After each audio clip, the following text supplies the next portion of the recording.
Hello friends, welcome to my YouTube channel English Binglish. Today our topic is A Doll's House written by Henrik Ibsen. এটি একটি 3 act play. এই নাটকটির প্রধান চরিত্র হচ্ছে Nora হেলমার, তার হাজব্যান্ড টোরভাল্ড হেলমার, আর তাদের যে ফ্যামিলি ফ্রেন্ড তার নাম ডক্টর র্যাঙ্ক।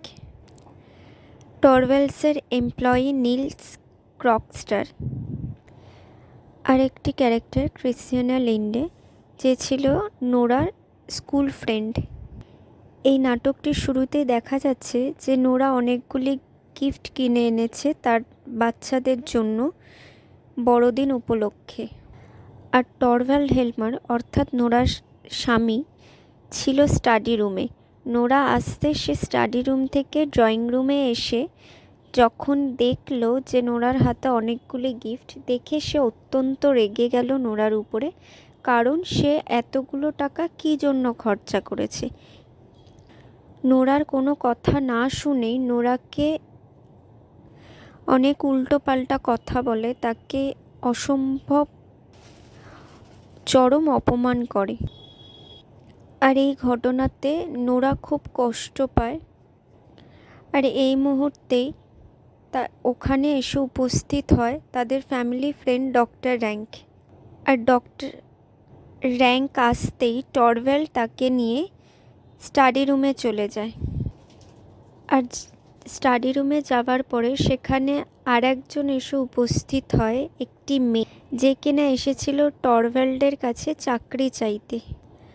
আর ড্রয়িং রুমে সেখানে নোরার সঙ্গে দেখা হয়। সেই মেয়েটির নাম ছিল ক্রিশ্চিয়ানা লিন্ডে। লিন্ডে নোরাকে তার দুঃখের কথা জানায় যে সে তার হাজব্যান্ড তাকে ছেড়ে চলে গেছে, অর্থাৎ মারা গেছেন, আর সেই জন্য সে এখন অনেক কষ্টে আছে, তার চাকরির খুব দরকার, সেই জন্যই সে টরভ্যাল্ডের কাছে এসেছে। এইরকম কথোপকথন চলতে থাকে এবং সেই কথোপকথনের মধ্যে জানা যায় যে লিন্ডে আর নোরা পূর্ব পরিচিত, আর তারা ছিল স্কুল ফ্রেন্ড। নোরাও তার দুঃখের কথা তার বান্ধবী লিন্ডেকে জানায়। আর নোরা লিন্ডেকে বলে যে তার হাজব্যান্ডের কিছুদিন আগে অনেক শরীর খারাপ হয়েছিল, যার ফলে তাদের অনেকগুলো টাকা খরচা হয়ে যায়। নোরা লিন্ডেকে আরেকটি তার সিক্রেটের কথাও জানায়, সেটি হলো যে নোরা তার বাবার সই জাল করে চিকিৎসার খরচের জন্য ধার করেছে, যেটা টরভ্যাল্ড জানতো না। আর এখন সে টরভ্যাল্ডকে লুকিয়ে সেই টাকা পরিশোধ করছে। আর এই সময় উপস্থিত হয় তাদের মধ্যে নীল ক্রকস্টার নামে এক ব্যক্তি, যে ছিল টরভ্যালসের এমপ্লয়ি। ক্রকস্টার এসেছিল নোরার কাছে কারণ টরভ্যাল্ড তাকে চাকরি থেকে ছাঁটাই করে দেয়। আর সে নোরাকে এই কথাই জানাতে এসেছিল যেন সে তার হাজব্যান্ডকে রিকোয়েস্ট করে যাতে সে তার চাকরি থেকে না ছাড়ায়। ক্রকস্টার নোরাকে ব্ল্যাকমেলও করতে থাকে যে সে যদি টরভ্যাল্ডকে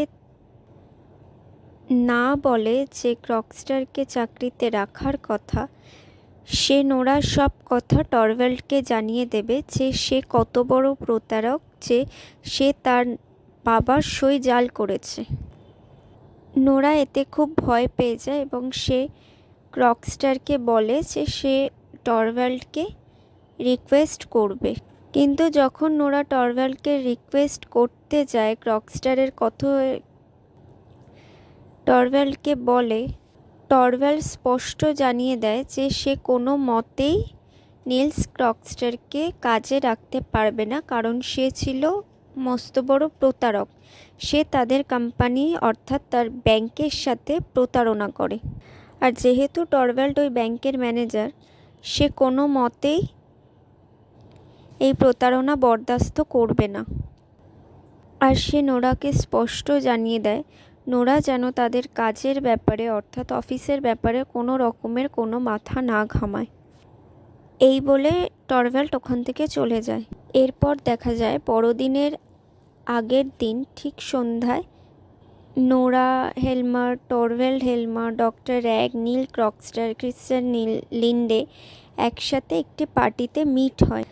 আর লিন্ডেকে নোরা তখন সমস্ত কথা খুলে বলে যেটা ক্রকস্টার তাকে বলেছিল। তখন লিন্ডে বলে ঠিক আছে, সে ক্রকস্টারের সাথে কথা বলবে। লিন্ডে যখন ক্রকস্টারের সাথে কথা বলতে যায় তখন দেখা যায় লিন্ডে আর ক্রকস্টার দুজনেই পূর্ব পরিচিত। তাদের দুজনের পূর্বে একটি প্রেমের সম্পর্ক ছিল, কিন্তু বিয়েটা তাদের করা হয়ে ওঠেনি, কারণ লিন্ডে জানায় ক্রকস্টারকে যে লিন্ডের ছিল নিরুপায়, কারণ তার বাড়িতে অসুস্থ মা ছিল, আর সেজন্যই সে একটি বড় লোককে সে বিয়ে করতে বাধ্য হয়। আর সেই লোকটি ছিল লিন্ডের থেকে বয়সে অনেকটাই বড়। কিন্তু আজকে তাদের বিয়ে করতে আর কোনো সমস্যা নেই। তারা দুজনে ডিসাইড করে যে তারা বিয়ে করবে। কিন্তু ইতিমধ্যে ক্রকস্টার লিন্ডেকে জানায় যে সে নোরার সমস্ত সিক্রেট কথা একটি চিঠিতে লিখে টরভ্যাল্ডের বাড়ির লেটার বক্সে ফেলে দিয়েছে। আর লিন্ডে এই কথাটি শুনে ক্রকস্টারকে রিকোয়েস্ট করে সে যেন নোরাকে ভুল না বোঝে আর তার সিক্রেট যেন টরভ্যাল্ডকে না জানায়। কিন্তু যেহেতু ক্রকস্টার তার টরভ্যাল্ডের বাড়ির লেটার বক্সে অলরেডি চিঠিটা দিয়ে এসেছে, সেজন্য তখনই লিন্ডে তাদের বাড়ির উদ্দেশ্যে রওনা দেয়। কিন্তু বাড়িতে আসার পরে দেখা যায় টরভ্যাল্ড বাড়িতে আসতে না আসতেই তাদের বাড়ির মেড হেলেন তাকে চিঠিটা দিয়ে দেয়, এবং সেই চিঠির মাধ্যমেই টরভ্যাল্ড জানতে পারে যে নোরা তার বাবার সই নকল করেছে। এটা দেখে টরভ্যাল্ড অত্যন্ত রেগে যায় আর নোরাকে যা নয় তাই বলে অপমান করে। কিন্তু পরে লিন্ডে যখন এসে আবার টরভ্যাল্ডকে বলে সমস্ত কথা খুলে, তখন টরভ্যাল্ড তার ভুল বুঝতে পেরে নোরার কাছে ক্ষমাও চায়। কিন্তু নোরা আর এই দিনের পর দিন এই অপমান আর সহ্য করতে পারছিল না। এই নাটকটির শেষ পর্যায়ে দেখা যায় যে নোরা টরভ্যাল্ডের দিনের পর দিন এই ব্যবহারে অনেক কষ্ট পেয়েছে, আর যার ফলে সে ঠিক করে সে এই বাড়ি ছেড়ে চলে যাবে, কারণ সে আর টরভ্যাল্ডের হাতের পুতুল হয়ে থাকবে না। সে বিয়ের আগেও ছিল তার বাবার হাতের পুতুল, আর বিয়ের পরেও ছিল তার স্বামীর হাতের পুতুল। সেজন্যই সে ঠিক করে সে আর কারুর হাতের পুতুল হয়ে থাকবে না, সে তার নিজের রাস্তা নিজেই দেখে নেবে। আর এখানেই এই নাটকটি শেষ হয়।